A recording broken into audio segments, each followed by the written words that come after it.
change. Lionel Gougelot sur Europe 1.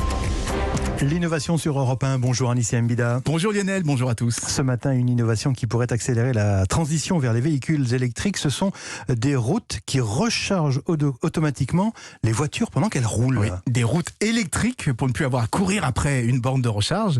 Ça fait longtemps qu'on en parle, qu'on fait des expérimentations ici et là. Mais cette fois, on vient de passer à la vitesse supérieure. Après Tel Aviv en Israël, qui a construit le premier réseau public de routes électriques, eh bien, c'est désormais un tronçon d'un peu plus d'1 kilomètre qui vient d'être inauguré en Italie près de Milan. Et l'objectif, c'est de supprimer la principale angoisse quand on a une voiture électrique, à trouver une station de recharge.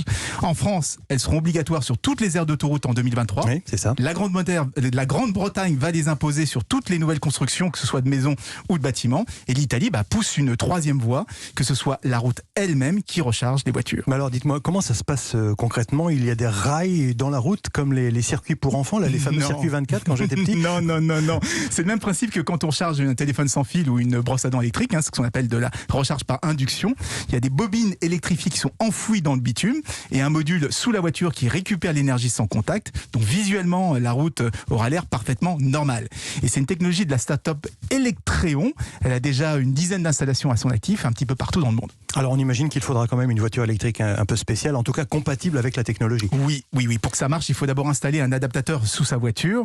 Mais dans un premier temps, il n'y a que des bus qui pourront activer ce système. Ensuite, ça sera étendu aux fourgonnettes de livraison, puis aux voitures de particuliers.